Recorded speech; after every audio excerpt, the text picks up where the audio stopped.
Yeah, we move on to the panel discussion. I request the panelists to show their video, turn their video on. Yeah, so we've had this 3-day meeting about climate change studies. So we all agree that climate change is at least among the biggest problems, if not the biggest problem confronting humanity. And it's among the most complex problems to solve. So every day we hear sometimes dire predictions which worry us. And especially about India, we hear the most dire things being said. But over the talks, over the past few days, we've seen that there's significant uncertainty in all the predictions, especially in the regional predictions. And how to do this better is an important thing. And we all agree that the Indian research efforts needs to be significantly enhanced, and that also that TIFR could play a serious role in this. So the point of this meeting is to ask what are the specifics, like where would we exactly go from here. So, and we also know at the same time that the science should be intimately connected to policy and communication. So the point of this panel discussion is how do we go forward on all of this. So we have 5 panelists today. I am Rama Govindarajan. I'm moderating this session. We have Professor J. Srinivasan from the Divecha Center for Climate Change. JS, we can't see you. If you could turn on your video.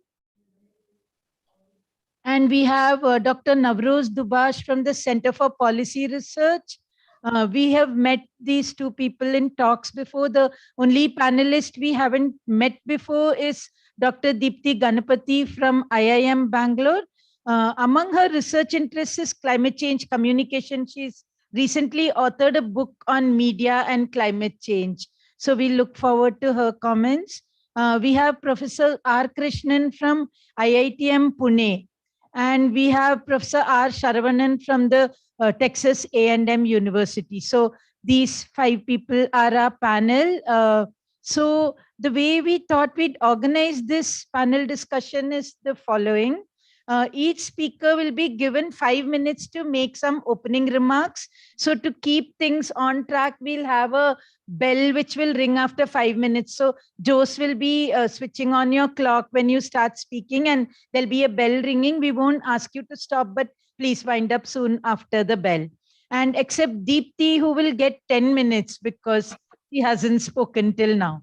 So in your opening comments, can you also include like what are the top 2 things on your mind in this problem? So that would be important for us to know. So for example, I mean, just to put a figure in your head, suppose we had, let's say 100 crore rupees and 3 years to do this.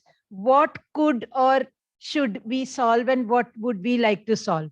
So this would be something if you could include, which will be nice. So I would like to ask Professor JS to start with his opening comments. Oh, wait, before that, after the opening comments, we'll have panelists talking to each other for some time, and then we will open it to the audience, both online and in real life, to ask questions, address any of the panelists they wish to. Speaker who is Navroz Dubash, maybe you can start and he can be the next person to speak. So please go ahead, Navroz. Okay, thank you. Thank you so much. I hope you can hear me okay. Yeah, we can. Okay.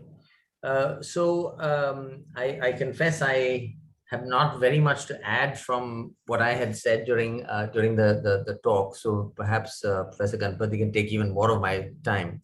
But really, you know, I think for a group like this, and not having been part of the conversations during the interim 2 days when you had the body of your event, I get the sense that one should actually, for a group like this, put aside a little bit the immediate short-term politics that often occupy the headlines when you're talking about the climate debate, and focus on, you know, how the world is going to change in the long run and what scientific information is needed to address that.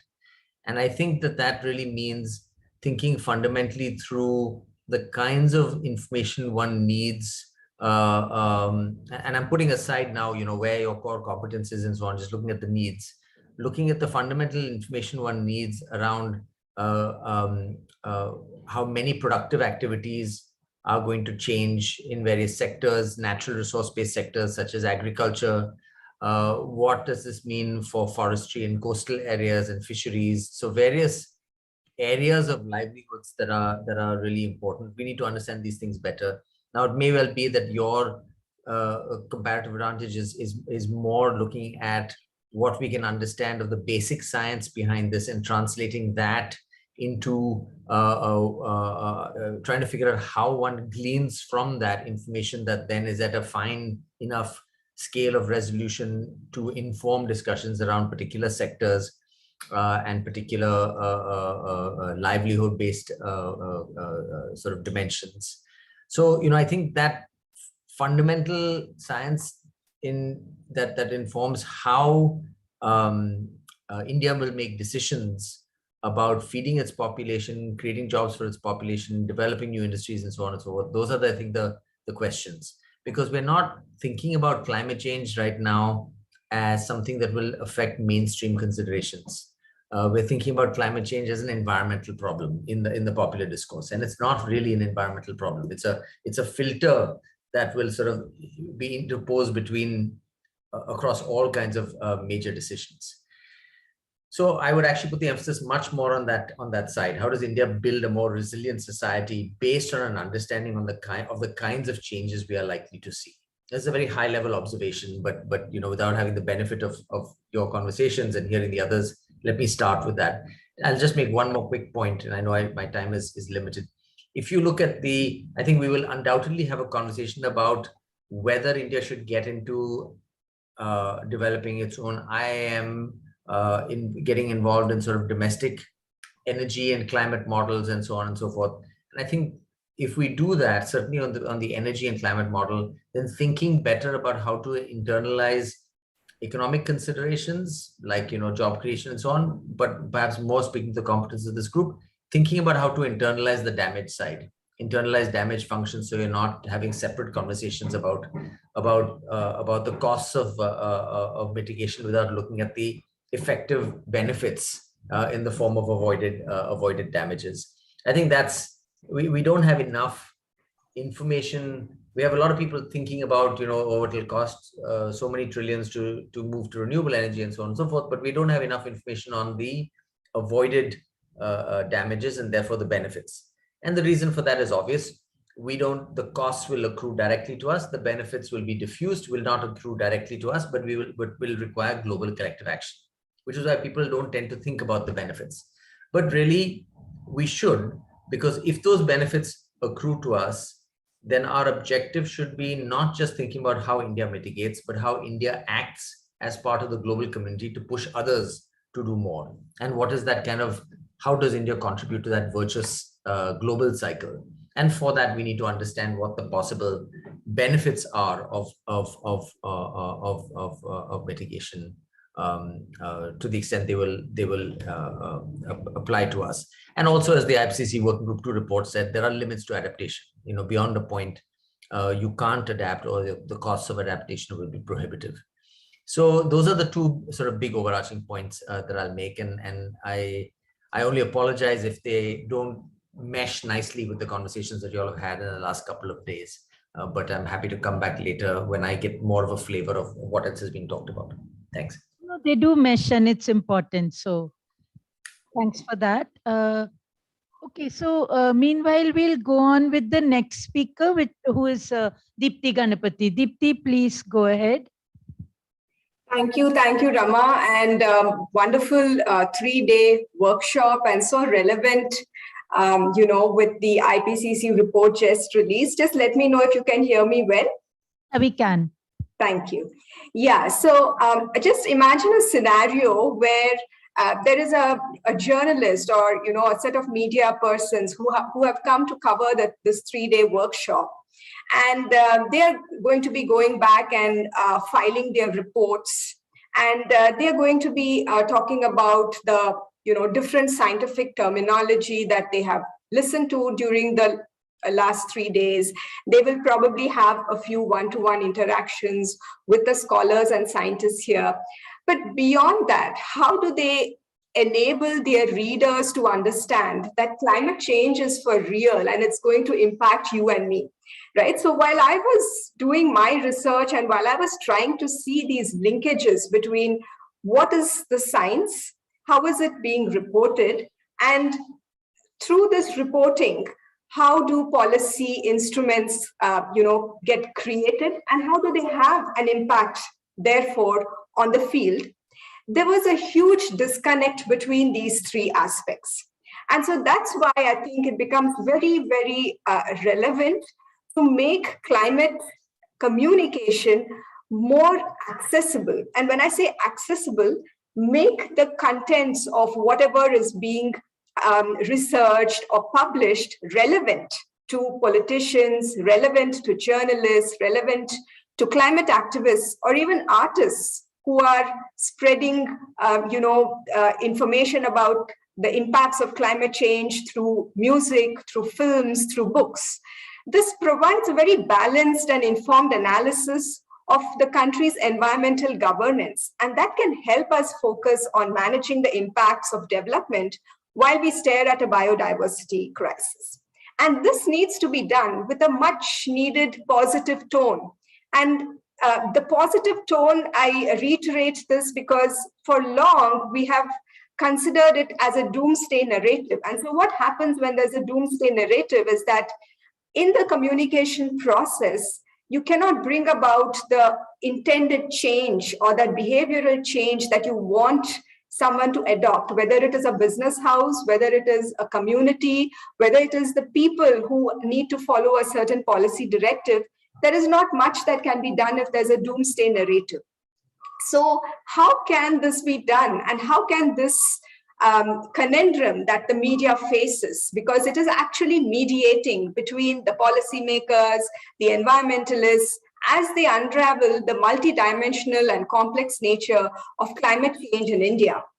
And so it's interesting that, during the course of my research, when I looked at the Western Ghats, home to around 50 million people, where there is a policy, debate happening there after it was declared as an ecologically sensitive area. And at the same time, I was just looking at other books in this time, or other lines of thought during the last 1 year at least. And everywhere there is this sense of the earth being very fragile, that, that food is climate, there is the physics of climate change, there's a false alarm. So I can see that there are a lot of these kind of books on the bookshelf on Amazon, along with, other books on climate change. So what does this mean? And how can one interpret what is happening, especially from the communication point of view, especially from the point of view of how the media communicates this, is to actually look at how the narrative of climate change needs to explore the socio-economic and cultural understanding of climate issues and the influence that environment communication can have via the news, as well as the public response to it. And so the media, we no longer talk about media as mainstream media, as print media, television. We have different forms of media today. Anybody can become a digital, communicator. They can set up their own blogs, and they can have their own podcasts, and they can become facilitators between scientists, policymakers, and the public. And, therefore, it is interesting to see how this these policy aspects can trigger a debate about development over biodiversity crisis and environmental risks in India. And why the media coverage matters is because media sets the agenda. And while setting the agenda, it uses certain rhetorical devices to frame how's the policy debate framed, or how is climate change framed in the context of a certain country. And in a way, it gives direction for public policy.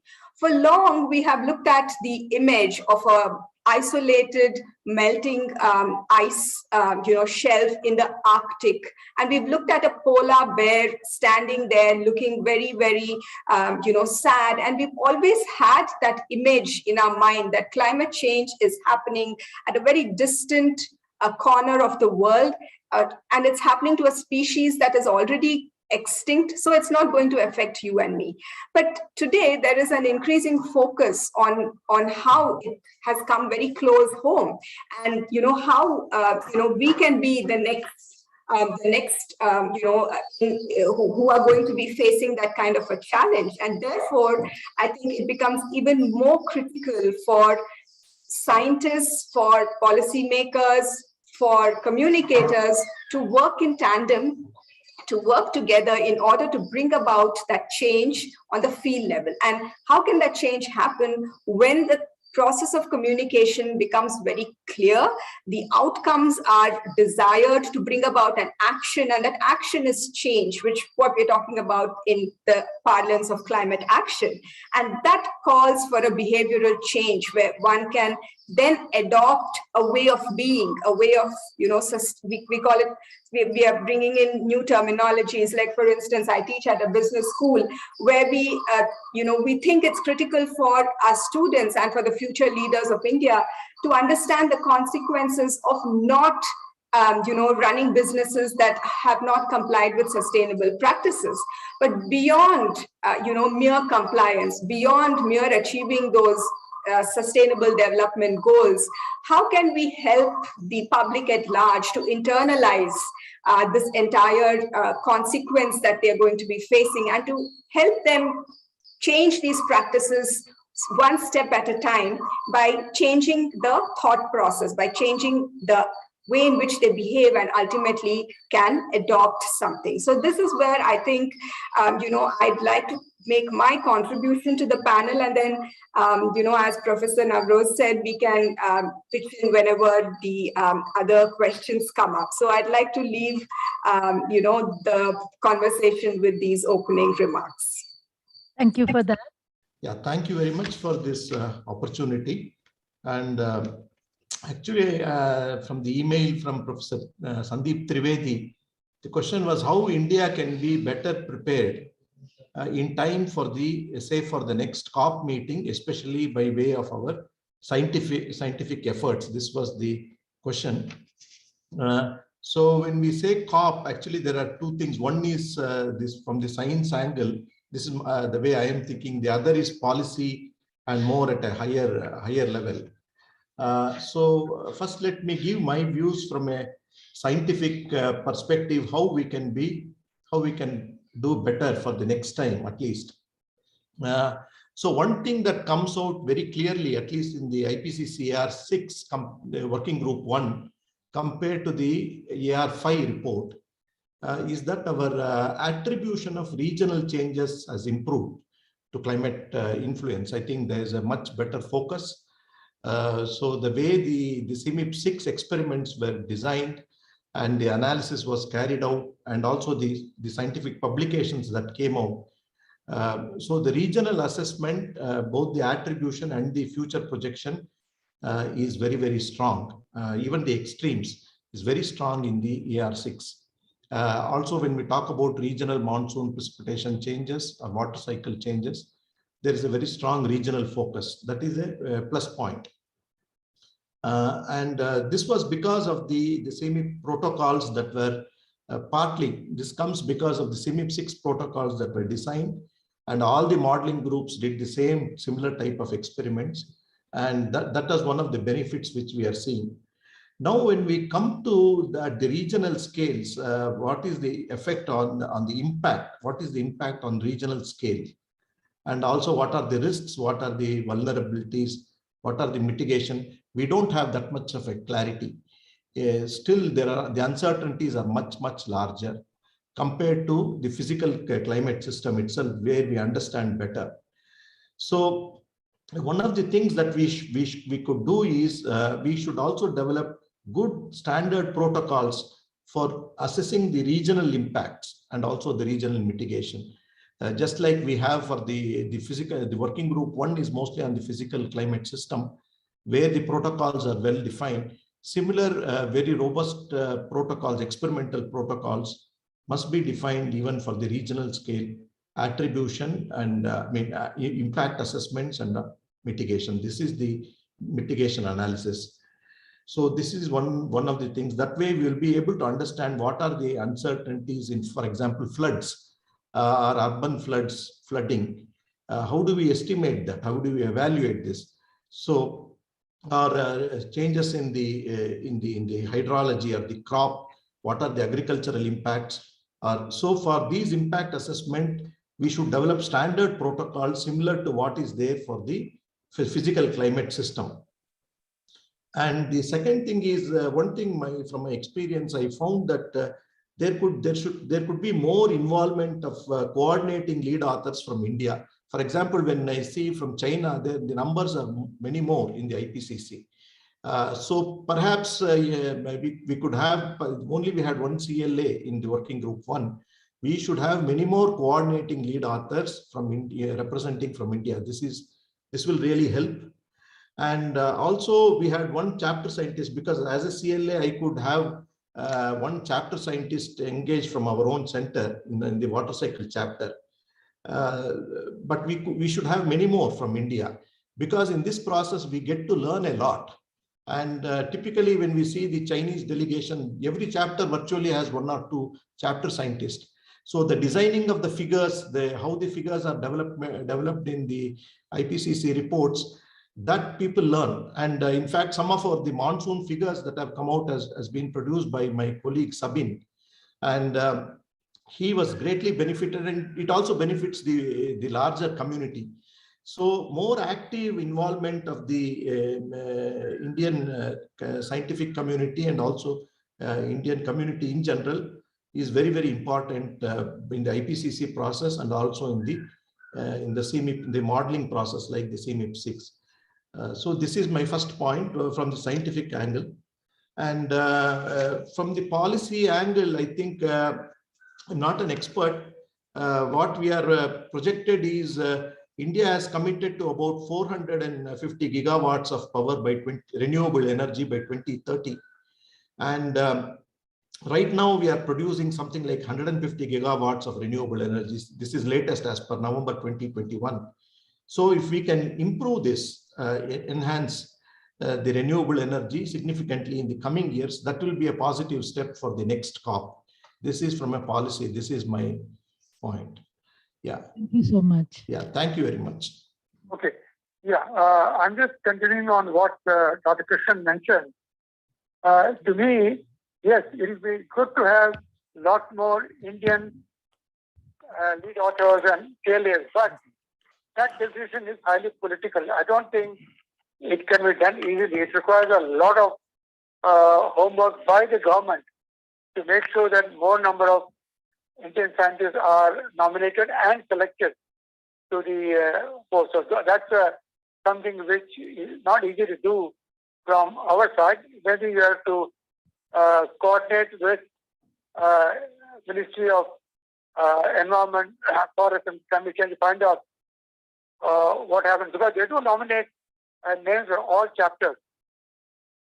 But in the selection process somewhere, I think we do not have the clout that is necessary to ensure that there are enough number of Indians in various chapters.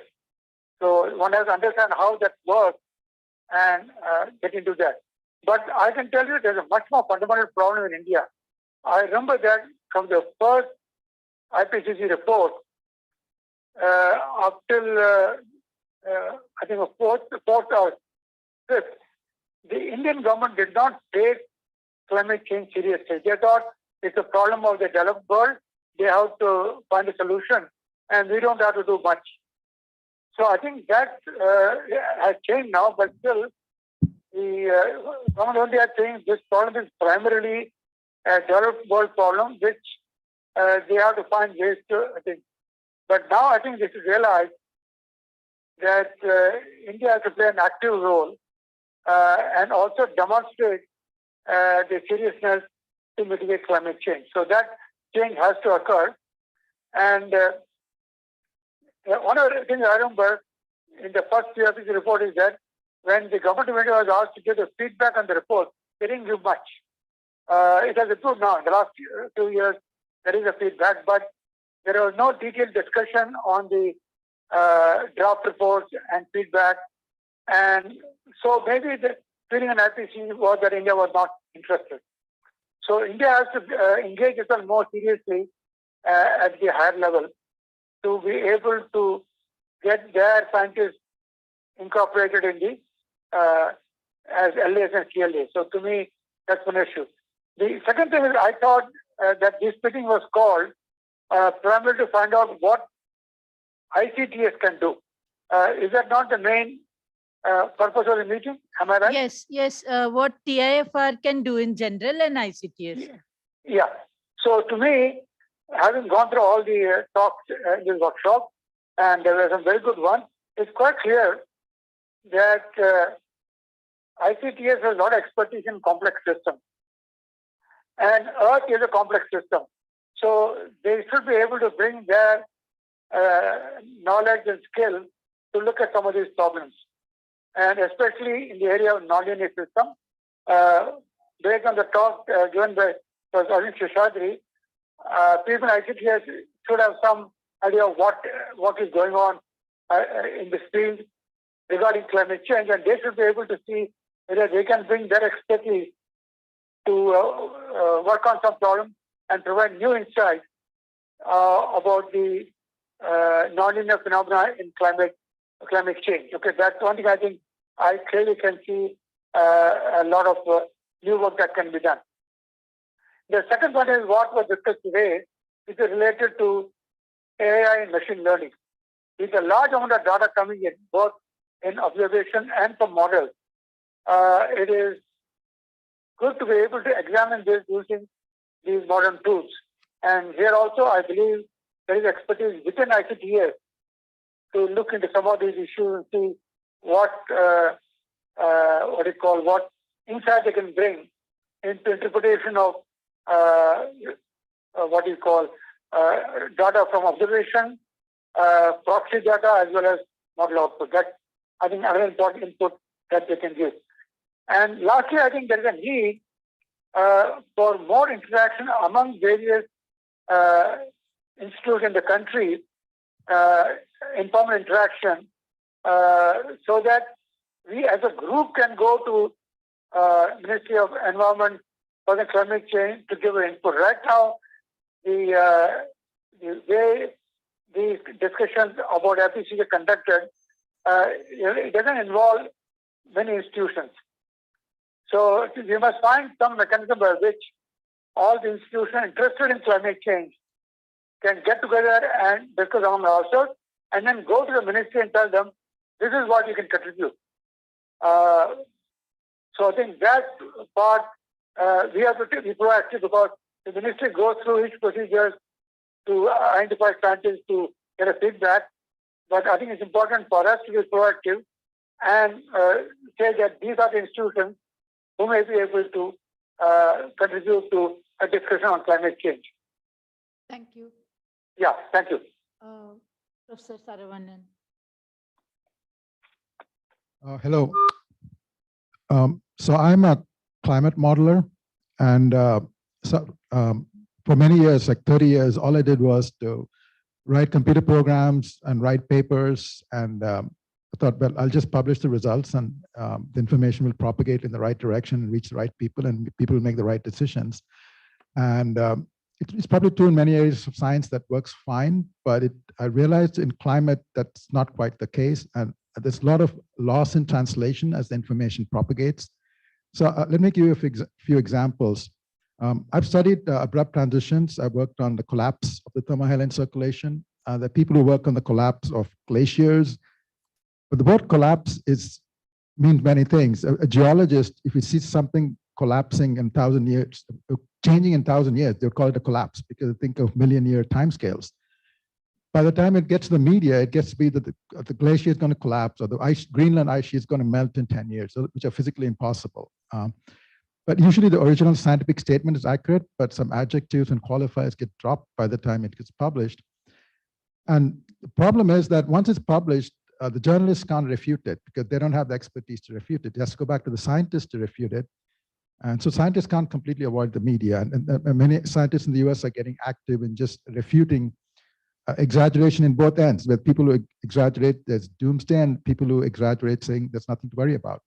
And battling exaggeration at both ends, it's ended up being the domain of scientists because of the loss in translation. The other issue is like there's a 1.5 degree target that people are working towards. And there are people who panic, think, what if we reach 1.6, 1.7, will the world end? It's completely not the case. And but there is this myth that we'll suddenly collapse or civilization will collapse in 20 years. Or again, all those myths, sometimes threats motivate people, but if you exaggerate it, then it demotivates people. And as Deepti pointed out, if you want people to act rationally, you want to get the threat at the right level. And that's a hard thing to do. And the other thing is how information from scientists gets to people who need it, like planners and so on. And I was talking at lunchtime about a McKinsey report, which I was watching a wedding in India from the US, and the wedding was in Madurai.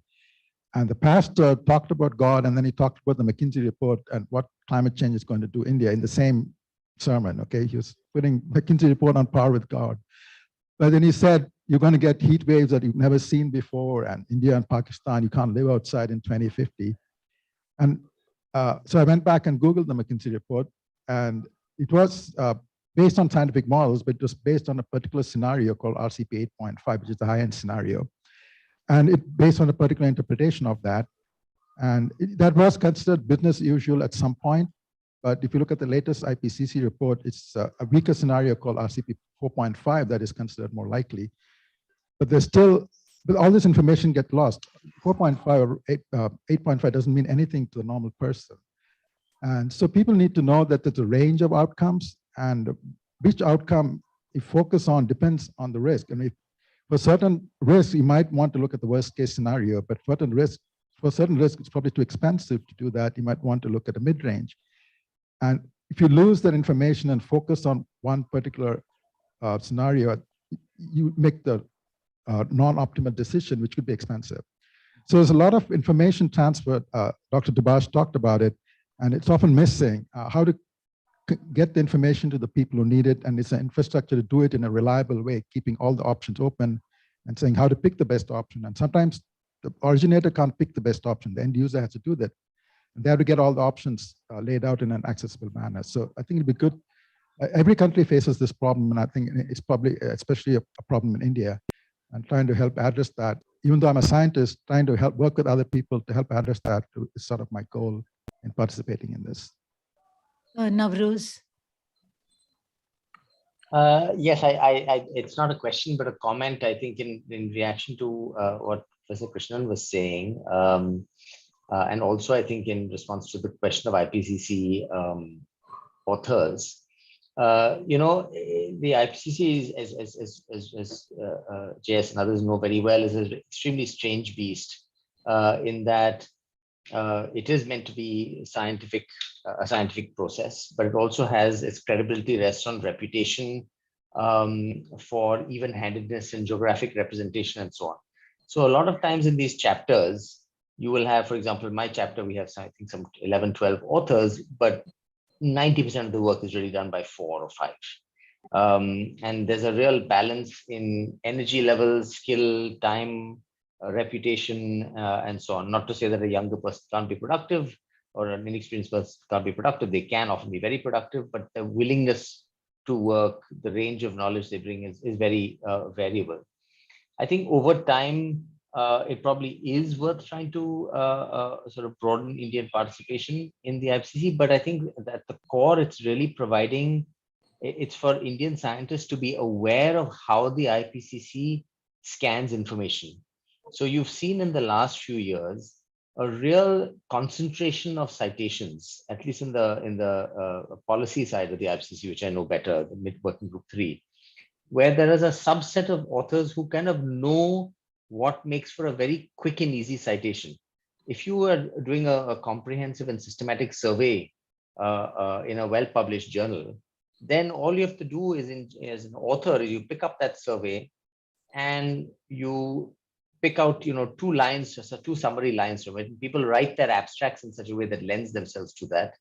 And then you can give it a high confidence statement because it's based on a systematic survey of so many hundreds of articles or thousands of articles or whatever else it is.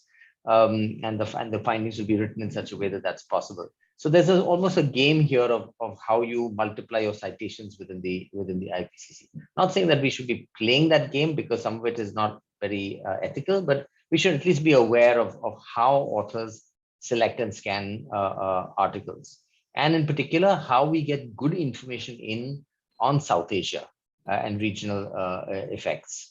So understanding that process, especially for younger scholars and having more experienced IPCC authors explain how that works, I think could be actually just a fairly simple task, but a useful one. Second comment I want to make is about how India puts its objectives, its NDCs forward, and we talked about the renewable energy target and so on and so forth. Now, very often these targets, in my opinion, are driven by political considerations that are not very well backed up by analysis. So, India's original 23 to 25%, I think it was, intensity target was on the basis of a 3-page note from a think tank, which did a simple elasticity calculation.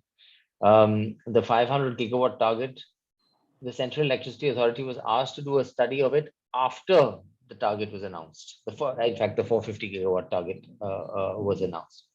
And the fact that we are talking about capacity targets itself is deeply problematic from an electricity policy point of view, because it allows the government to provide incentives for building renewable electricity capacity, and simultaneously stimulate banks to provide funds for new coal mines, actually keep on going with thermal power projects, and so on. And the risk is that from an electricity point of view, who is going to buy all this power? And you really face the risk of having stranded assets, because either the coal side or the renewable side may end up being unused or used poorly or not fully. So there's no incentive to actually think about how you're balancing your coal and renewable assets. So the formulation of that target is not actually, in my view, in the interest of the Indian electricity sector. We should not be blindly adding capacity. We should be trying to enhance generation from renewable energy, which is a more complicated and a better way of sending policy signals. So too often we don't have our homework done before the political pressure hits. To give you an example of the net zero story, we were adamantly told that net zero is not on the table for India before COP. Can you put or you're taking your phone? Dr. Srinivasan, we can hear you now. Okay. So we were adamantly told, so there was no analysis done really for net zero. A couple of think tanks did something, but there was no government-sponsored analysis. So a net zero target for 2070 was made without a single official modeling study really having been examined. So, we have to have an analytical work in place well before, which means that the network from the ministry to research bodies has to be well established. And those links are not well established. So, I was at a meeting with China once where the Chinese colleagues had 4 or 5 different modeling results, all of which were placed before their ministries for discussion a year before any political decisions were taken. We are a long way from that. Thank you. Those are very revealing and, thought-provoking points. Rama, Yes. I wanted to respond to what Professor Navroz Dubas said. Regarding the confidence statements, my view is because at least in the working group 1, I'm not sure about the working group 2 and 3. I'm not qualified. There were very clear guidelines how to, because the multiple models have gone in, So when you evaluate, you give a high confidence or a medium confidence, how to do, whether it's a temperature change or precipitation change. The guidelines were very, very clear. And so I would not say that it is, I believe that the assessment is fairly robust, at least in the working group 1. And also across the chapters, there is a cross consistency. And it goes for peer review. Several rounds of review happens all over with the governments, with the scientists. And so even assigning a medium confidence or low confidence is I mean, a lot of work goes into it before it is, confidence is assigned to that. And so I would not say it is entirely, it is done arbitrarily. That is my at least for the working group 1. And I was very closely associated with the chapter on water cycle, and where we assessed droughts, and droughts was also assessed in the extremes. And we made sure that the statements are all they are consistent, and the comments, and all the comments have to be responded. So for typically the first order draft, second order draft, third, so all comments have to be responded. And we cannot have a blank response. So the assessment process is fairly rigorous, quite rigorous, I would say. So that is my one point. Thank you, Dr. Krishnan, for that important response. Who would like to go next? Yeah, JS, would you like to say something? You started speaking. He's frozen again. Yes, Navroz. Yes, thank you. So I just want to very quickly, if I could just follow up this conversation with Professor Krishnan. I certainly don't mean to imply that the process is not robust. I apologize if I've given that impression. What I was trying to convey, I think, is that, I come from working group 3. A lot of these norms were devised for working group 1, because when the IPCC was set up, the question was, how do we have confidence in the science of climate change, and is this problem actually happening? The same norms have been applied to working group 3, where the kinds of information that are brought out are often quite different. I'll give you one example, which is an active question for us right now. How do we talk about the costs of removing fossil fuel subsidies? Now, this is a very politically charged question. Obviously, the oil producing countries take this very seriously. They oppose statements about the need to reduce this and so on and so forth. So a range of studies have been done, and they find that the cost of reducing it to the economy, that in fact there are net gains to reducing it to the economy, but that range between 1 to 10% of GDP. Now that's a very big range. And there are only a handful of studies that try and do this.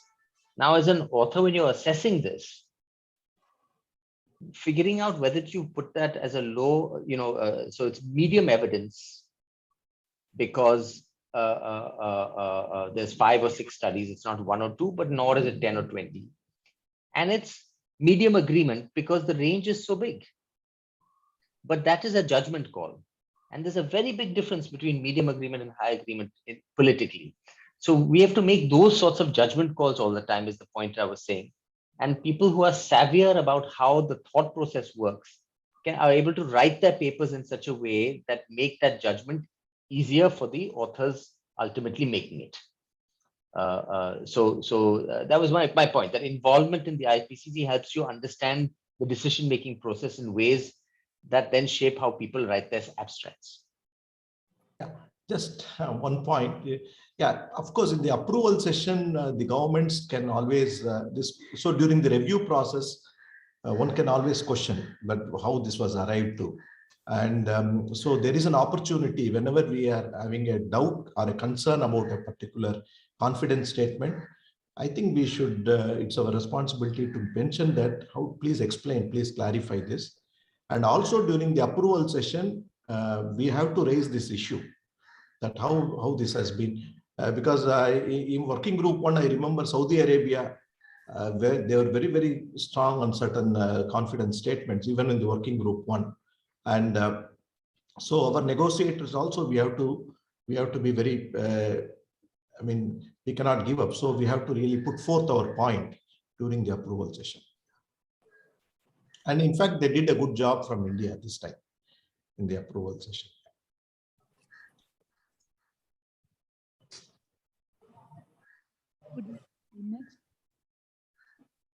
I had a question for Professor Krishnan. You mentioned that the regional changes have improved, significantly. But for a country like India, where there is so much of, diversity, how does it fall into the much larger, scheme of things that the government wants, while having these negotiations, so that it, clearly goes back and aligns to that thought process that they want to do. So how do they factor in these regional imbalances while showcasing what they want? Yeah, I get your point. What I'm saying, when I say the regional assessment has improved, question is, how do you define regions? That is the first thing. What is meant by a definition of a region? So there is some clarity in the working group 1 on the physical climate system when we are talking about regions. It could be typographic region. For example, monsoon could be a typographic region. It could be a mountainous region. It could be a coastal region. So this definition exists in the working group 1. A similar kind of classification when we are talking about the impacts, I'm not sure how good they are when we are talking about at the regional scale and sub-regional scales. I think it has to be evolved. Then only we will be. So these are the big uncertainties I was referring to in my first part. So from a working group 1 angle, I was telling. So the regional attribution has improved. Okay, understood. Also, to add on to, you talked about this, the visual representation of, how it is conveyed. And I could relate very well to that, because increasingly in the media also, there's a lot of now app-based devices, where you can feel the heat in your city, or you can, have a very interactive process of how climate change is affecting you, because we are dealing with the millennials, and the millennials like to have everything through technology. So increasingly journalistic practices in covering climate change have moved from, just projecting it as the scientific community gives it to them, to using their own graphics and, making very interactive graphics, and kind of, also bringing in that element of interactivity to show these differences. It could be 20 years back to how it is now, or it could be change in crop patterns, or it could be the number of catastrophic events that are occurring worldwide. So I think, the way in which the visual representation happens also can significantly impact the way in which the communication takes place, because pictures are much more depictive, and what you choose to place there also matters. So I could completely absolutely. In fact, there is one of the important aspects, innovations in the AR6 is the interactive atlas. One can go and click on the region. You can get time series. You can get spatial maps. That is a very important innovation. And they also have a climate impact driver that is also assessed for different regions, and also global climate impact drivers. So these are all very key innovations that have happened in the working group 1. So my suggestion was that involvement of the Indian community in these processes of the IPCC will be very, very helpful. In fact, when we brought out our regional climate change assessment report, Professor JS was one of, he has gone through the report, and he has written the foreword, and his suggestion always was, Christian, focus on the figures. They are going to be very, very important. He kept telling, and that has really helped. So, yeah, thank you very much. Saravanan, you were talking yesterday, in your talk about, climate being the study of everything, and you qualified it nicely by saying it's a study of everything that is important.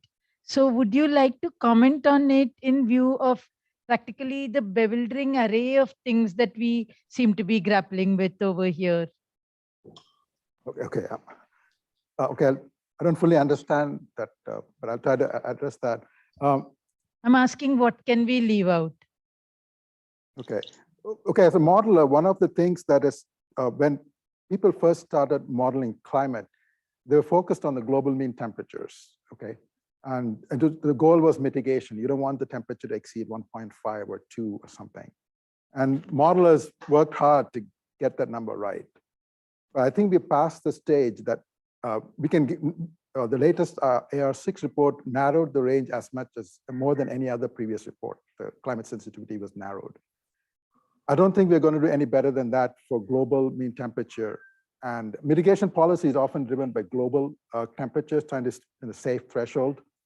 But what's going to happen in the next iterations is more adaptation-related things, because mitigation policy, we have enough information for mitigation policies globally, and we're not going to get better information. The climate sensitivity is not going to get much narrower than it is today. And improving our models to get that number narrower is people do it for science reasons, but it's not going to affect policy. But what is important, as Dr. Krishnan mentioned, is regional information and regional planning, and how we can improve the regional predictions, and not necessarily into 2100, but in even a shorter time horizon, 20 or 30 years. And there, the model improvements probably will help the most. Getting the mountains right, it rains differently on different sides of a mountain, and if you want to get the mountain right in the model, so that's where a lot of our modeling effort is going to be focused. And so in Rama's question, what is important? In climate modeling, global mean temperature was very important, but it's going to be less important in the future. What's going to be important is the rainfall pattern in India or those kind of things in different regions, and trying to get a better handle on that. Shorter time horizon, I think that's what's going to be important. And to some extent, we were talking about aerosols in this meeting.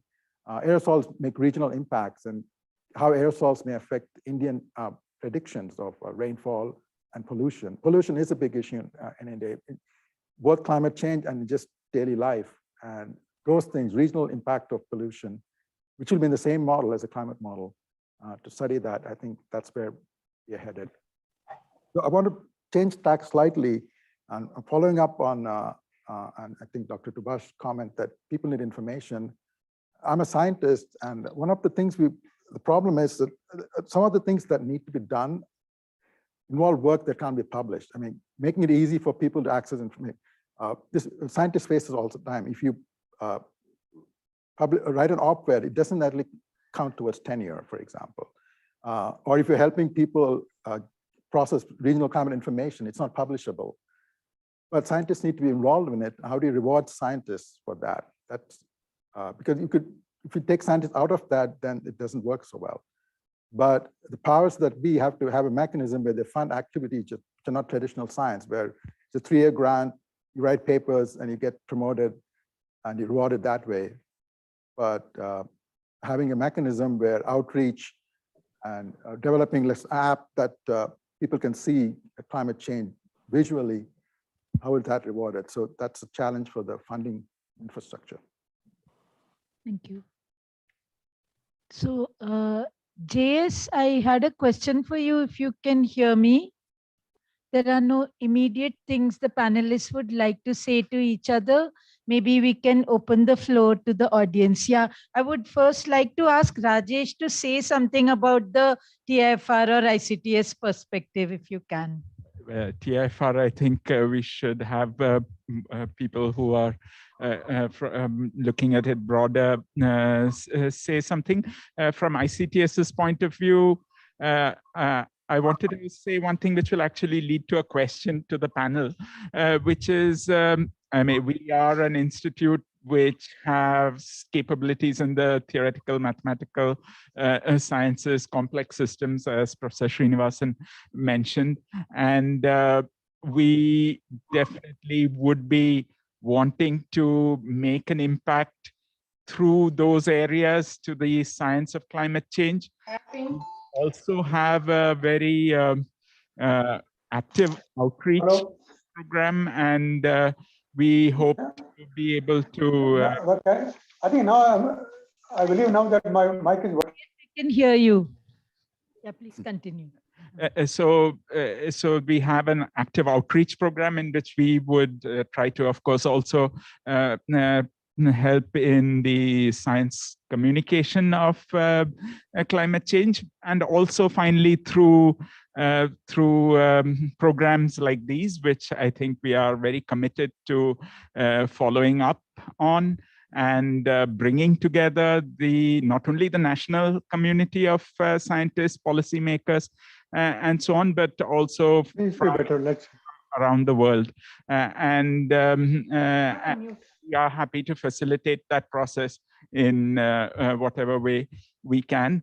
But we are coming back to the first point, namely about the way in which we can contribute to the science, which I think is one of the questions that the whole TIFR system would like to kind of identify.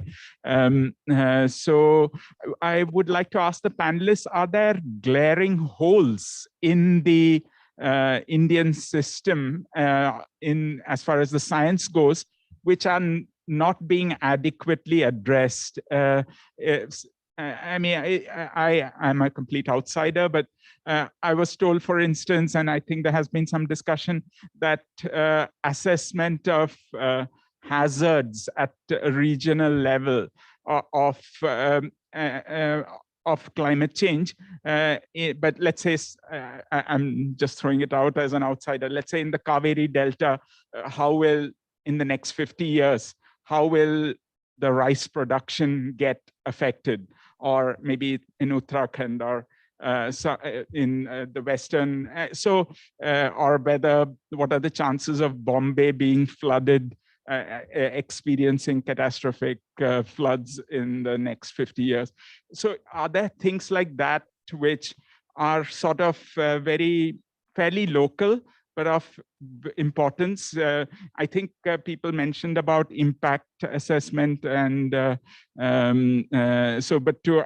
to understand that, I guess you need to have a way of estimating probabilities of such events. So I was just throwing that as a question of as one perhaps one area which maybe no one in India is addressing, or other areas involving bringing in computational techniques, which machine learning, of course, was mentioned, but other computational techniques from the hard sciences, which may play a role in addressing some questions in climate science, especially relevant to India. So as you can see, these are somewhat vague and not precisely formulated, but if there's any response from the panelists, I would love to hear. JS, would you like to respond? Yeah, can you hear me? Yeah, we can. Okay, good. See, let me tell you one major problem we have in India, which I want Krishnan to respond to. See, normally climate change is looked upon as the impact of CO2 doubling, for example. Okay. Now, that cannot be used to look at climate change at a local level, because local climate change depends upon CO2, land use, aerosol, and urbanization, so on. In India, there is no differentiation with these two things. And most state governments put out district level climate change scenarios in which they don't take into account land use, land cover, don't take into account urbanization, don't take into account air pollution. So I would like Krishnan to comment on this. Yeah. Thank you, Professor JS, and also Professor Gopakumar. So my response to Professor JS and also Gopakumar, Rajesh, is the same, similar. When we are talking about regional attribution, now why is regional climate, we get a big anomaly either in temperature or precipitation? How to attribute it to climate change? Is it because of human influence, or is it natural, or is it because of greenhouse gas, or is it because of aerosol or land use change? This is a very, very challenging attribution problem. To just give one more example, Uttarakhand, we had a very heavy rainfall in 2013, beginning of June, I think June 16th or something, unprecedented rains, something like 200 millimeters of rain in a day, or more, 200, 300. So several locations of Uttarakhand, and that led to a major flooding. So when people ask whether this is because of climate change, can we attribute it?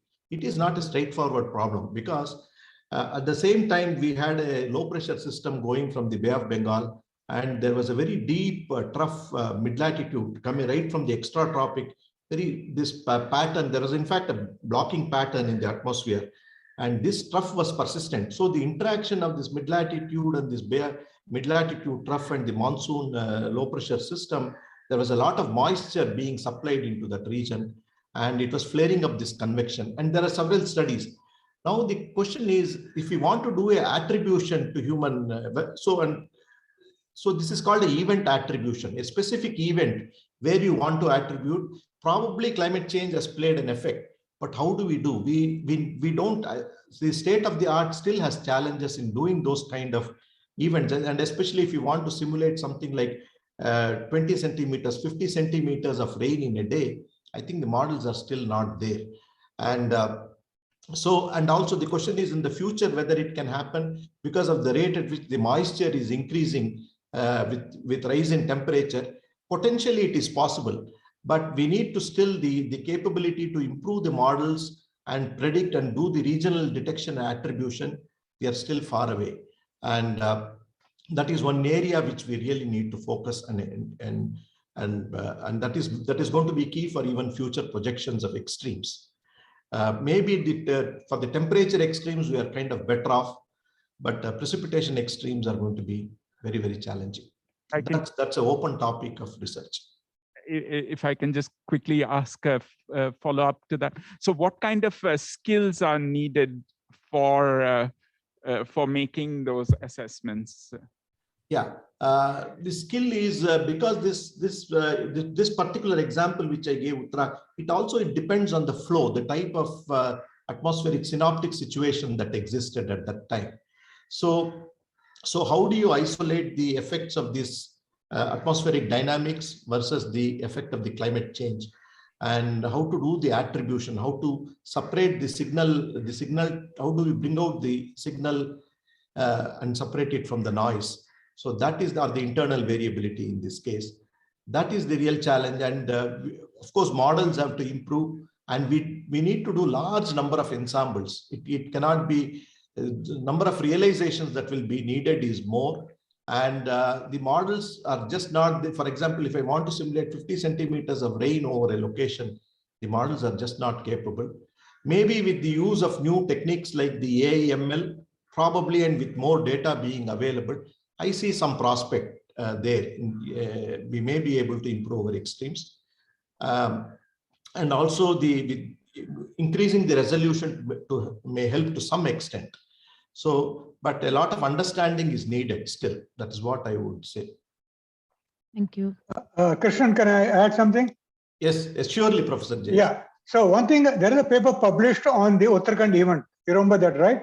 Yeah, in fact, we published one or two. We have published a couple of papers on the attribution.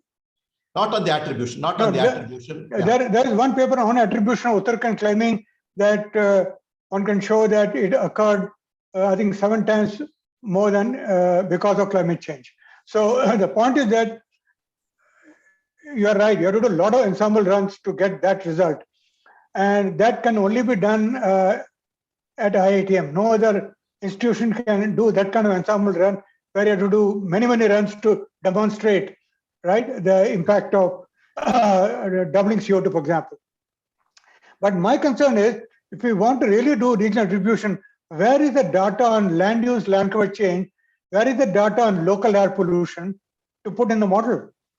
To me, that is the biggest gap in our data. I mean, how can you do without putting all, for example, urban heavy rainfall? You have to put all the urban urbanization factors. I don't think they are there. Suppose you want to know why rainfall in Bangalore increased so many times, you have to put all the built up areas into the model. Is the data there with IITM to put all those information? Yeah. So my response, my thinking is definitely the changes in the land use, land cover. It is important in terms of, for example, flooding impact. The impact of heavy precipitation itself may be determined by the atmospheric dynamics, the thermodynamics, and so on. So changes in the greenhouse gases and aerosols and those atmospheric processes and water vapor, that is going to dominate. A land use land cover also, I'm not denying it, but the impact of land use land cover changes will be more profound on the flooding. Suppose there is a heavy precipitation event and you have a scenario where there is not much urbanization, and another scenario where there is total urbanization. So the runoff and flooding is going to be very different depending on the land use land changes. So in terms of the impact itself, it's going to be very different. But to what extent it is affecting the precipitation, it's a much more challenging problem. How land use land cover is going to affect. So that's a very, very challenging question. And of course, data is also not there to that extent. Yeah. Right. Sandip? So first of all, I would like to thank all the panelists for a very engaging discussion. And I wanted to just share this thought with you all. You know, hearing everyone through the 3 days and today what was said in the panel, it seems to me that it's not gaps, we just haven't built the networks, to go back to a phrase that Navroz used, in various aspects, where climate science connects to impact, where it connects to policy, where it connects to communication, and so on. And so what I wanted to ask you all was to comment a little bit on how we could go about creating those impact, that kind of network, sorry. And I'll just say one thing in my mind, as Professor JS said, the science community needs to organize itself. I've seen this often. We don't work in it. Ideally, the government of India would say, do this by way of organization so that scientific information will flow to us appropriately, as Navroz said, when we go into the COP negotiations. But I think we have to organize ourselves. But as to the extent possible, we could build that network with the government in collaboration with policy folks, and if possible in collaboration with the government. So that's one example. When it comes to communication, similarly, how do scientists, whom do we get together with and build that network, Deepti? And of course, Navroz will, please do tell us more. You alluded to it, but please do tell us more how to do it, and also Saravanan. So that's my general question for everyone. And then my request to ICTS is one of its goals being to I think, help build the Indian community, is maybe we can take forward this process of building networks by bringing people together. Okay, so that I just want to throw it out there to get your views as we go. Before you respond, let's have comments from Spenta on this as well.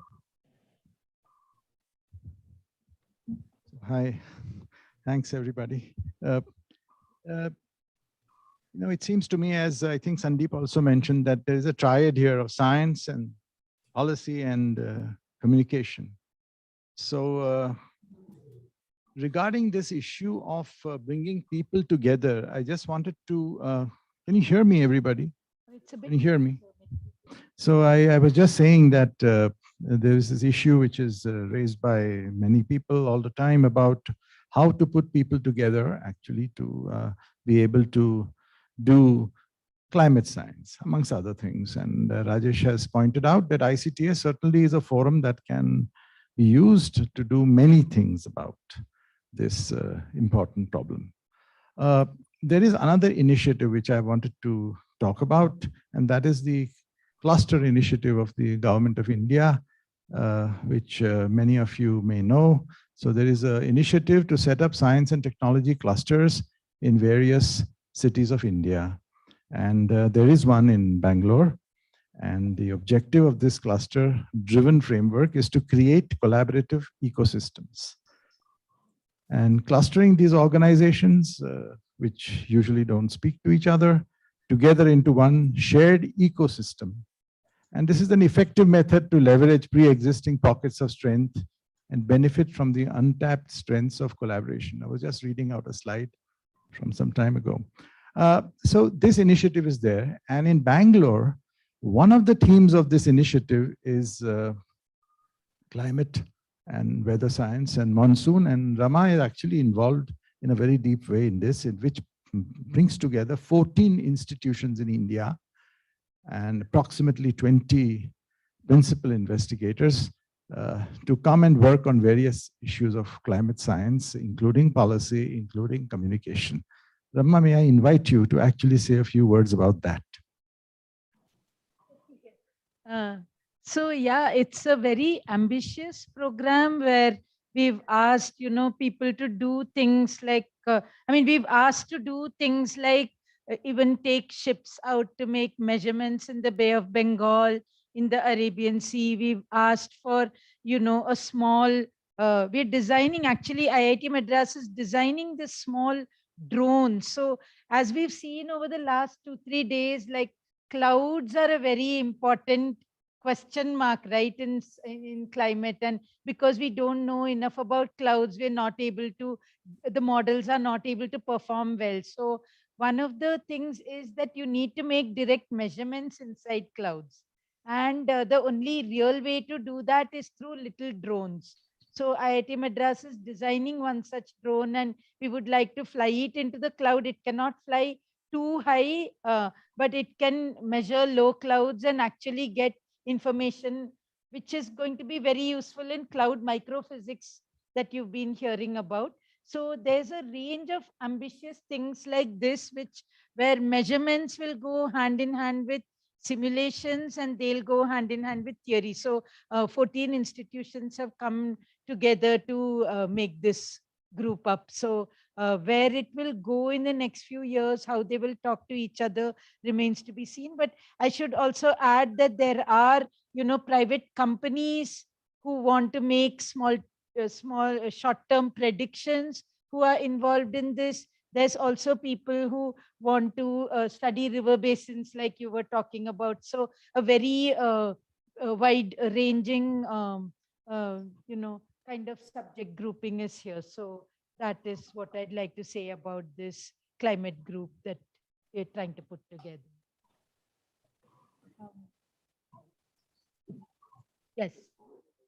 Yes. So two people with hands up there. Yeah, so there are 2 hands up. Deepti first. Okay, yeah. So to answer the questions that were posed by the audience, I think it's very important to be a very publicly engaged scholar. And to give you an example of that, from the last 2 years, when the pandemic hit us, it has been very interesting to see how these researchers, especially the medical practitioners and researchers in the US, have been so vocal about what vaccine they advocate, or what are these symptoms to look out for, how the variants are playing out. And this is something that was, playing into what we are also discussing here, which is risk communication and also the uncertainty about not knowing how the things are going to evolve. So there was a lot of, these people who took to Twitter, experts, whether it was pharmaceutical experts, medical practitioners, researchers, who took to Twitter. They started their whole own, handles, and they refused to let the media be the gatekeeper of that information, right? They started, getting a lot of interest, and there are a lot of scholars who kind of vouch for their credibility now and say, we follow their advice about what vaccines to take, and how to stay protected during a particular wave. So I think it's very important for climate experts and scientists to become more vocal and to engage publicly through the different social media platforms that are available. For instance, you will see a lot of groups doing podcasts and a multitude of things. But it's also very important not to get lost in doing all this, and that you must have a clear goal of how it should reach the policymakers. Like, for instance, Twitter is where policymakers, government officials, everybody is there. So there's a lot of networking that you can do there. But also remember that, there is the mainstream media also. Like you said, op-eds don't get you a tenure, but it's important to have that kind of a writing going also that makes sense in a very simplistic, clear and lucid manner. Because having taught senior bureaucrats and having seen how mainstream media articles are perceived by the policy writers as well as the decision makers, it's important to have that coming out consistently, and in a voice that is very, very decisive, and you're arriving there with a very firm conclusion. So it's very important to keep doing that. And also, as you asked for some suggestions on how the networking can be increased, I can definitely speak about it from a business point of view, because I teach at a business school. Today, corporates need to move beyond the reporting of ESG, sustainable practice and compliance, and achieving the SDGs, but they must be able to actually understand what's happening. So here's a chance for you to collaborate, whether it is the oil and gas industry, whether it is the shipping industry. Here's a chance for you to collaborate. For instance, I attended a conference on sustainability by a big textile manufacturer, and I never saw a single climate scientist in that 3-day conference. So, there should be greater interaction with these big business houses, because they are the ones who are trying to seek out more information and trying to also incorporate that in their business practices, and that can have a significant impact.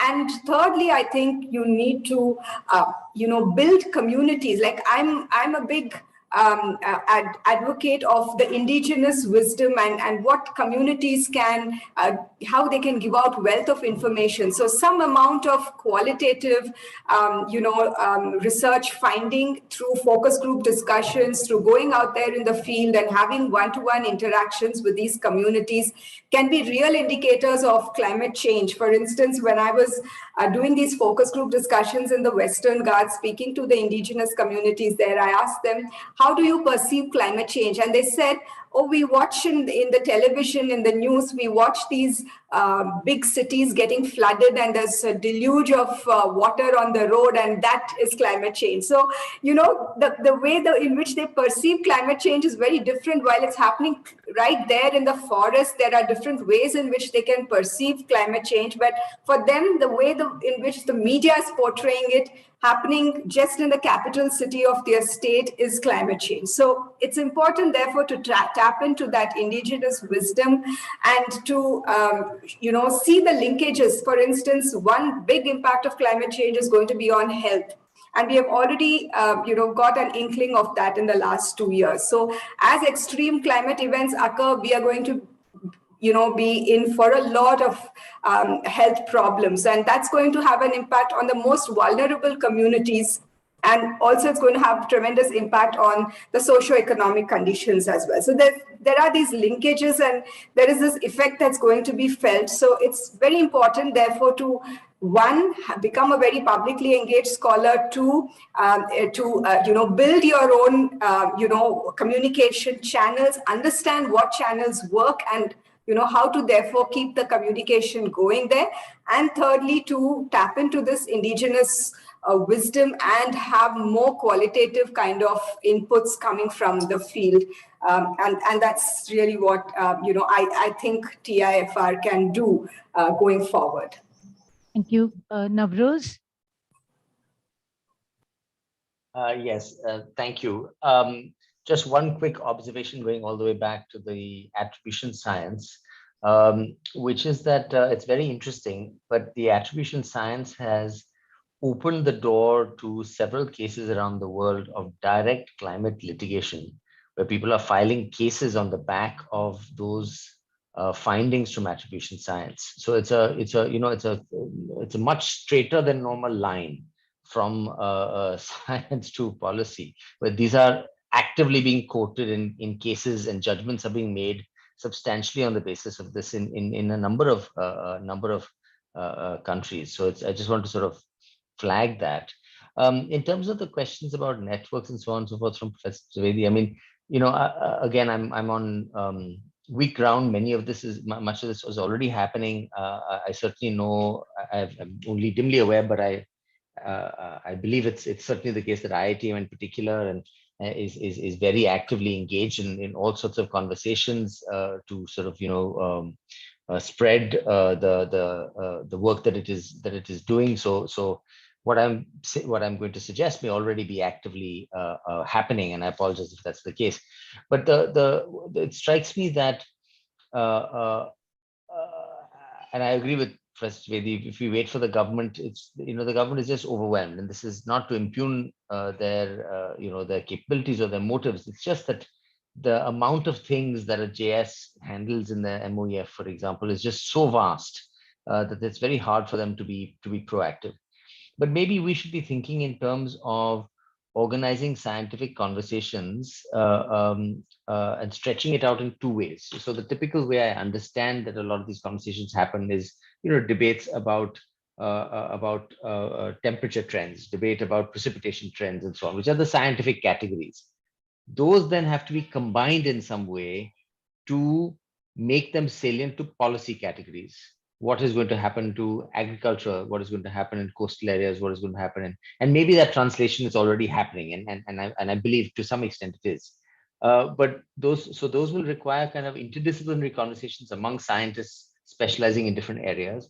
And if you want to go the extra mile, it would also be useful to bring in social scientists. So people who look at some questions about sea level rise, combined with people who look at questions about land use pattern changes in coastal areas, combined with people who look at fisheries and the ecology of fisheries and what happens to them with changing ocean temperatures and acidity, combined with people who understand some of the livelihood issues around fisheries. Forming groups like that to have those conversations, I think, would be very useful. Of course, extremely, extremely challenging also. But maybe one can group towards those things. Find 5 or 6 such categories of conversations where first maybe natural scientists of different stripes combine, and then bring in also maybe social scientists into conversation. I think that would be the gold standard in a sense from a policy point of view.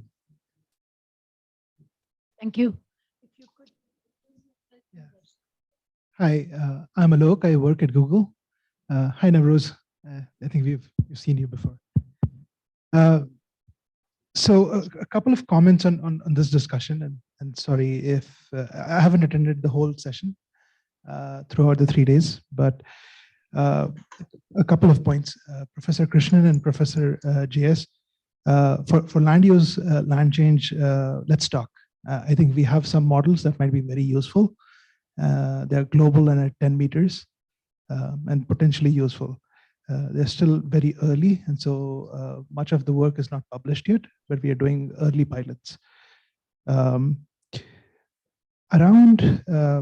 the other comment you had around aligning incentives for scientists doing sort of work that doesn't lead to publications. So from my perspective, climate change is going to be the largest investment that all of humanity will do to completely transform to a zero carbon pathway. And so there's 3 components. There's policy, there's finance, and there's technology. And in part of technology, there's 2 sides. There's fundamental science, and then there's actual industry being involved in scaling things up. And so I think industry has a big part here to play, where they can help align incentives such that, think about sort of trying to build profitable business models. Climate change can't be seen as a philanthropic effort. There has to be a pathway to make a business out of it. And only that is a pathway out. I agree around standard assets and energy investments that the government has been doing. Another question was around, I think Professor Rajesh had some comments I have there are sort of building sort of fundamental progress towards sort of better remote sensing and machine learning, sort of having like global leadership in this area would be very good to have from academics in India, particularly because the other pathway of having large-scale IoT deployment is too expensive for India. Whereas remote sensing is on the Moore's law pathway, where launching satellites is getting cheaper and collecting data is sort of like higher quality and lower cost quantity. So that's one comment. And then the other thing is, I think solar geoengineering might be another pathway where ICTS could do some fundamental research, because this is a potential gamble that the world will play one way or the other. And there are serious implications for monsoons and other. And so this may be something that only an institute from India should be spearheading. Solar geoengineering is a high-risk, low-cost pathway of mitigating climate, where you send a plane high up in the stratosphere and throw throw sulfur dioxide and things like that, and you create aerosols up in the sky. That leads to overall cooling, but then there's negative impacts towards sort of, again, like, and I'm not as well informed as I should be, but there's implications to monsoons, there's implications for sort of agricultural yields falling down, like, Mount Pinatubo, which is sort of the famous quoted example. Again, IPCC's report also talks about this, like every century there's a volcanic eruption that leads to sort of cooling down effects. So yeah, so sorry, I've said quite a lot of things. Thank you. Yeah, Saravanan. So, I mean, I'd like to make a few comments. The immediate comment was solar geoengineering. I think research in solar geoengineering is probably not too bad, but it's really misunderstood, because solar geoengineering will lower the global mean temperature, yes, but it could cause a lot of harm in other places. And Dr. Dubois talked about lawsuits and litigation. One thing that solar geoengineering will do is trigger lots of lawsuits and litigation, because now you have something to blame. And so it's a very dangerous path in terms of deployment. Research, especially if it's done, there needs to be regulated research, and it probably will be international regulations for that. But given under those circumstances, limited research may be okay, but it's not going to solve problems. It's still in a research stage. One of the conclusions of the research might be that we don't want to do it. It's not that research is going to make it easy to do it, but we should be prepared for it, that we may not want to do it. I want to follow up on Dr. Dubois' comment about attribution. We can do attribution with models. It takes a lot of runs, as other folks have pointed out. I think the litigation thing is a bit of a loose end, because people are doing it because they can't get legislation passed to get that impact. I don't see the litigation going anywhere, because the damages of climate change are global and the litigations are in a particular nation. So I don't see how they'll apportion the damage globally versus regionally. But it's good PR. I think it serves that purpose. It puts pressure on the companies. I don't see it as actual legal end that's positive. But one of the things with attribution that came about recently, two particular cases, was there was a paper published by a Brazilian researcher, which pointed out that local politicians in Brazil are using climate change to make bad adaptation decisions, saying this flood happened because of climate change, so they won't make the hard decisions needed to avoid flooding. And this is an issue, and even the World Weather Attribution Organization, the leader of that, Frederico Otto, nowadays gives interviews saying, don't blame everything on climate change. That every disaster has multiple dimensions, and one of the dimensions is bad decision by human beings that made it much worse. And once the headline says climate change, people don't pay attention to bad decision making. So you can go too far in attributing climate change. Every disaster nowadays has a component that's climate change. Sometimes it could be over 50%. But sometimes it's less than 50%, and if that information is lost.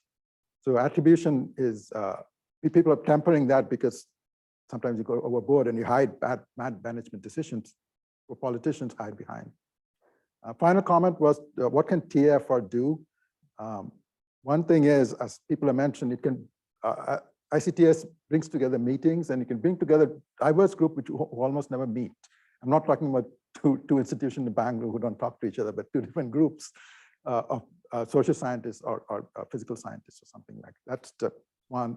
Other is what the previous commenter mentioned, things like AI, ML, or advanced statistics, advanced computing using GPU technology, which I think India is not that far ahead, because GPU technology and AI, ML go together.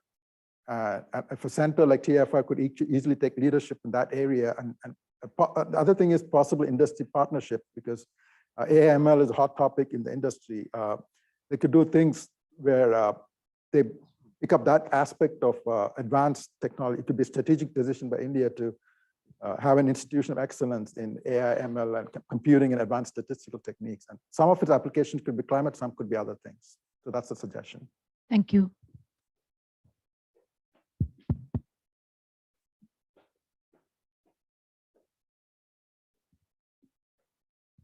Hello, my name is Aditya Pujari. I'm a student of Rama. I wanted to ask the scientific panelists. So what I gathered from the 2-3 days here was that if we were to identify 1 or 2 key thrust areas that fundamental science should be focusing on, then like those 2 areas, from what I understood, were cloud microphysics and understanding aerosols, especially in the context of pollution. So like, can the panelists comment on this? Yeah, Sandip, you can ask. Yeah, so just carrying on that, this is outside research for me. So this was the first occasion to kind of learn more about climate science. I'm just wondering, typically I would not say this for a conference gathering, but this is an important problem. Should one of the outcomes be kind of listing of agreed, problems which we think are important for the country, both from scientific point of view? So we all agree that these are the 3 or 4 things which are topmost priorities. And then of course the impact, I guess we have to link everything that we solve to how it affects agriculture, migration, all the impacts, and the putting numbers to them, costs, etc. But in agreed sort of way, should we look to maybe do that out of this and similar gatherings? So it just concrete. It's like Clay's Mathematical Institute. When you come up with top 10 problems in mathematics, it directs the community. Would the panelists like to respond to these 2 things? Can I add something? Go ahead. Yeah. Yeah. Sandeep, I think when this meeting was called, I did not realize impact was not the issue. That's why I don't think any speakers spoke about impact. We didn't discuss. That's a whole new topic. And one could have spent 3 more days on impact issues. So I think we didn't discuss it. I mean, I always assumed it has more to do with science than impact. I'm sure neither Krishnan nor others covered impact in their talks. So I think we should, if we want to do that, to be done separately. To me, what we can do is, if you want, based on whatever presentation discussion we had, we can talk about what scientific issues we should be focusing on. That could be a reasonable thing to do based on what we discussed in the last 3 days. Thank you. Sure. Yeah. Just to add to what Professor Jay said, so the most of at least my presentation, I was focusing on the science, not really going into the impacts. And with regard to the aerosol and cloud interaction, there is a program, and still it is there in IIT, known as CAPEX, Cloud Aerosol Interaction Precipitation Experiment. So they made several experiments, observations extensively over different parts of India to understand. A lot of data has been generated. But this is still a very, very challenging problem. In fact, there are some studies have shown that in the Western Ghats and the west coast of India, the clouds are mostly warm rain precipitation is very dominant. Not only west coast, many parts of India during the summer monsoon time. And how to parameterize the warm rain itself is unclear at a very fundamental level. Okay. So, and there is also role of large scale dynamics is very important. Mesoscale convective systems are involved. How do you segregate? So just telling that I will improve the aerosol microphysics. I mean, this is my loose thinking, please pardon me. So I'm going to improve the monsoon. Maybe I think it's a very tall claim to make. We have to really look at the monsoon in a much bigger picture. How to improve the convection at a very fundamental level, how the organization of mesoscale convective systems, these require very in-depth understanding. And so that's going to be an active area of research. And we cannot isolate that just doing aerosol microphysics is going to solve the problem. Anyone else wants to respond to that? Other questions for the panelists? No, there weren't any online. If anybody has a question for the panelists. Okay, what about people in this Rama, I'll room? just make a follow-up comment Yes. to Mr. JS and Krishnan. I mean, in some sense, it seems to me that there are fundamental issues in science, but they should be governed by impact, right? You realize what's going to be important, and that tells you, okay, maybe aerosols are important because they're going to cause most impact on people. So that you can't really avoid that linkage, right? And it's probably good to spell it out very clearly. No, I didn't understand. You mean impact on the precipitation? You mean, is that what you're saying? When you say impact is on the influence of aerosol on precipitation or something, is that what? The impact on the country, on the population. Yeah. See, there are two impacts. One is impact on the physical climate system. The other impact on the health. These two are, I want to keep them separate. So when we talk about climate, we are talking about the optical properties of the aerosols, how they are going to affect the radiation, how they are going to affect the clouds and the circulation and precipitation and so on. Now, the health is a completely different issue. It is going to depend on the size of the particle, whether you are talking about PM10 or PM2.5, how it is going to affect. These two are, so I tend to view them in a different way, these two. So impact, we have to be very clear what we mean by impact. We have to be more specific. No, again, I mean, I kind of would ask myself that climate change is something going to cause disaster to the country and the world 20, 30, 40 years in a variety of ways now. First of all, is it correct? Is it not correct? In what ways will it happen? Let that guide the kind of research that I do. Okay. Maybe we need to have a better Earth system model so I can make these projections. So the common greenhouse gases are going to have, because of their very long lifetimes for centuries, the impact of the greenhouse gas is going to be there in the coming decades until even the end of the 21st century. Now, if we can mitigate, at least the message that comes out from the AR6 is, if the aerosol loading is mitigated, it has a positive influence on the monsoon. It can help the monsoon.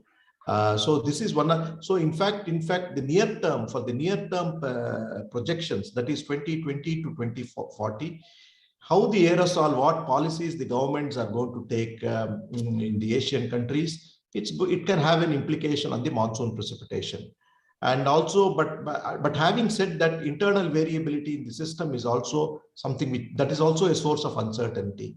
And you could have natural forcings like volcanic eruptions that can happen anytime. And if there is one such big eruption like Pinatubo, it could have a very profound impact. So near term is a challenging issue, but definitely in the middle and long term, the effect of the global warming is going to dominate. That is what is the very clear message that comes out from the AR6. Okay, so I would like to ask all the panelists to take about a minute if they have any final comments. So we'll go in the order that we're seeing on the screen. So Navroz first.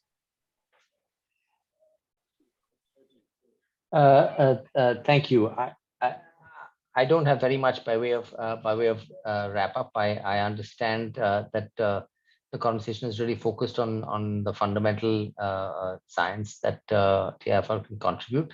I do think that pushing the conversation over time into consideration of impacts and thereby into sort of thinking about the ways in which policy questions are phrased will ultimately make the research more relevant. And it will be useful to have maybe mechanisms for people at TIFR to keep in touch with some of these policy debates in such a way that they can be making those linkages backward and forward towards the policy questions. And there are, many tools and sources of information, and I'm sure Professor Ganapathy can actually help with that. That would make sure those connections can be made in an iterative way as you think through your areas of research. Those of us who don't know about these tools, would you be, if not now, at least willing to engage with us to help us build them? Because, scientists don't know about these tools to make contact with public, at least not people like me. So we might need a little more guidance either just now or later on. Otherwise, the tendency is to go back to writing papers and doing great science, you know. So up to you, but perhaps later. But some guidance will be needed to make sure that we continue to connect and that connection grows, I think. Okay, Please thanks. go ahead. Thank you. Spenta, go ahead, and Deepti next. Sorry. There is this whole issue of how we can influence government policy. I mean, in various areas actually that we work in. I mean, it's just so difficult actually to influence government policy because ultimately they make the policy. So may I request Navroz to make a few comments on that?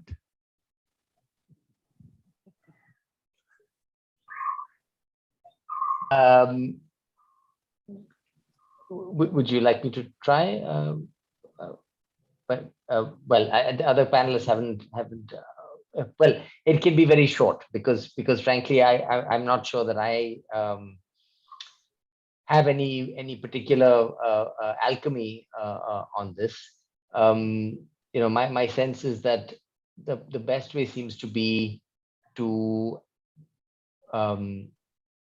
well, there's two or three ways. One is to reframe the question itself, because often the government is asking the question in a very narrow way, and focusing on how you ask the question is useful.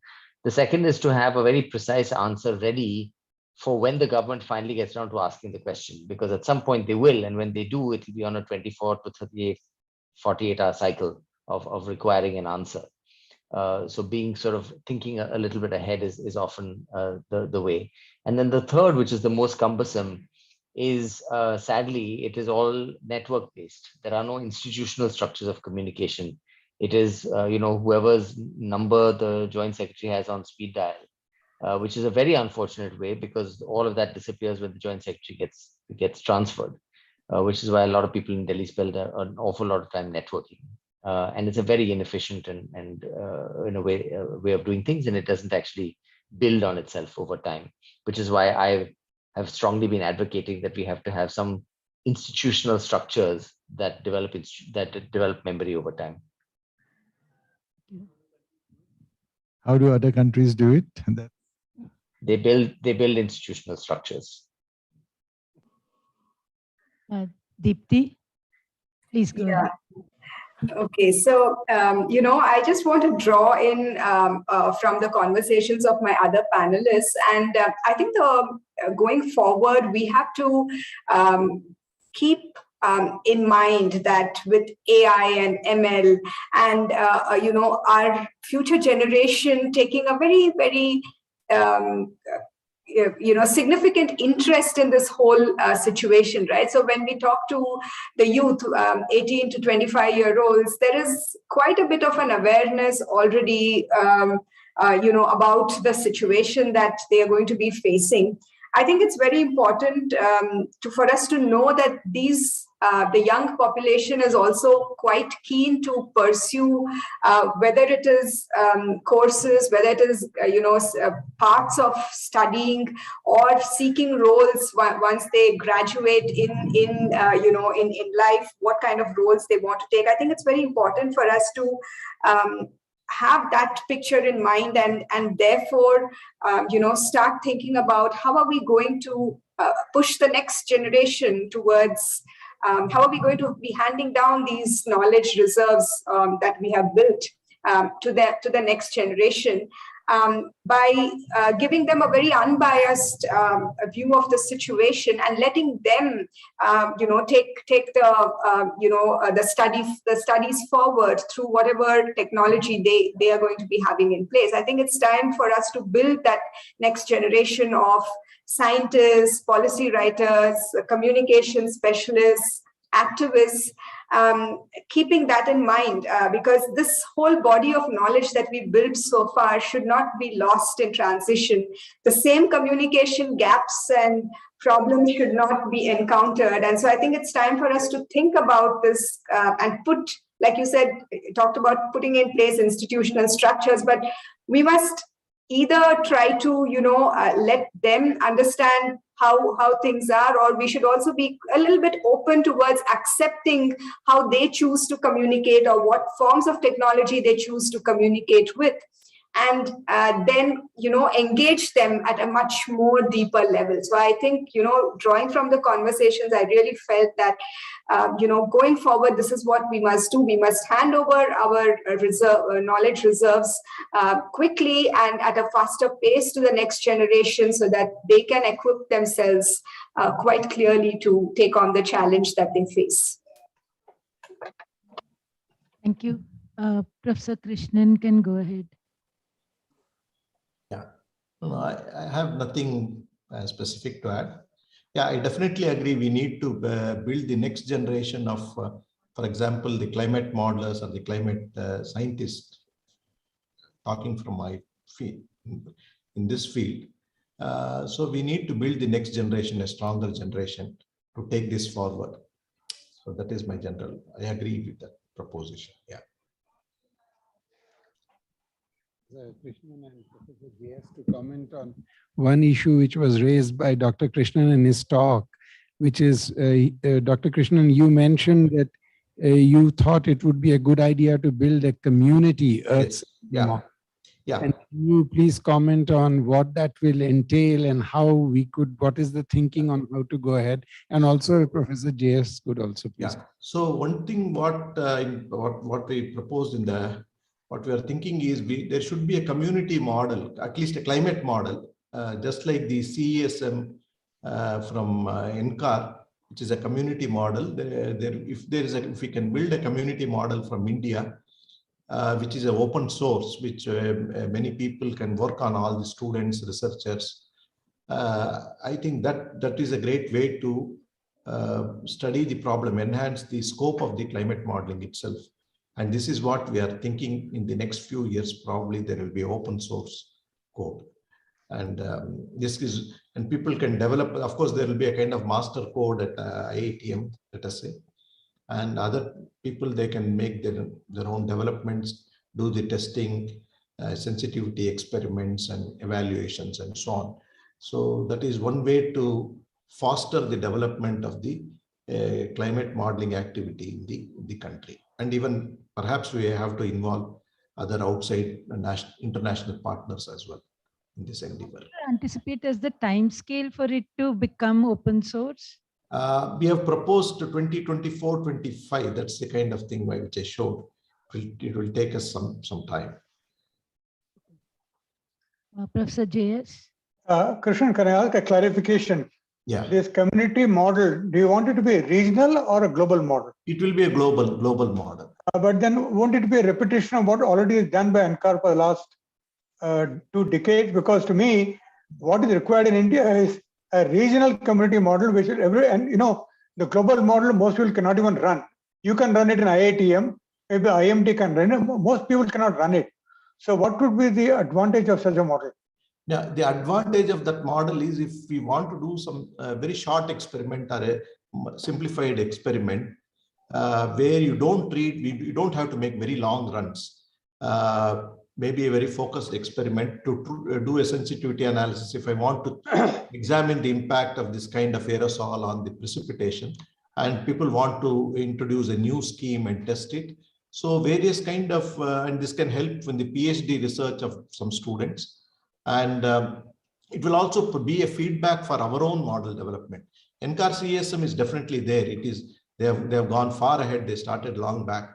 But from an Indian perspective, now that having put so much effort, why not we involve our own people and our own community and perhaps others to take it further? Because I don't know how many people we will be able to recruit in the coming years. So if we want to keep this activity alive, if we want to keep it going, this is one option. One way to go ahead is have a community model. Yeah, sir, what I would like is a comment from Saravanan as to what kind of resource NCAR had to have to keep the community model going for so long. So that will help us to understand the problem. Sure. Actually, there is one word for it, money. That's the resource. what two things NCAR did was it would fund the base funding at NCAR for the community model, but a certain portion of the funding would go to researchers at university to use that model. Similarly, a big computer for NCAR, it's 50-50. 50% is for NCAR, 50% is for universities. That's the only way the university people can run the community model, because they need the same class of computer that NCAR has. So a division of resources between NCAR and the university users, that's the only way it could do it. If NCAR had the whole computer, the university people couldn't run the model. Or if NCAR got all the money, the university people wouldn't have the money to work on problems related to it. So that's the model they used. Whether that's viable, that's a different question, but that's how they. Shravan, what's the annual budget roughly, so that we get an idea what the ballpark? I can give the number, but things are different in India. So I'm not, but my guess it's like $20-30 million a year base funding. Okay. Okay. But that number would change a lot in different conditions. Yeah. You have final comments before we wrap. Yeah, so I'll wrap it up. I'll just say a couple of things. One is Deepti's comment about generational thing. I have colleagues, climate scientists now who are 50 plus years old, but they're starting on TikTok. I'd draw the line there. I'll do Twitter, but I'm not doing TikTok. But people are doing it because that's what the younger generation is doing. So that's interesting. I just want to say I'm very happy to be here. When I heard about this workshop at TIFR, I trained as a physicist, but I became a climate scientist, and I thought, what's TIFR doing about climate? I was curious. I thought, let me go find out. So I'm very happy that TIFR is getting interested in this area. I think the prestige they bring and the scientific depth they bring could help the whole climate area. And one of the things I think this meeting, it was nice, is that people are not siloed. I mean, you don't have climate scientists, communication experts, policy experts, all going to their own conferences and not talking to each other.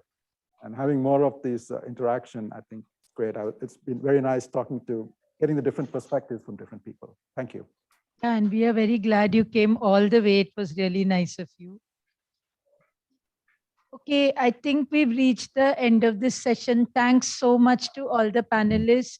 It's been invigorating. I think like many of us will watch this recording again and again to go into all the finer points brought up. So thanks very much.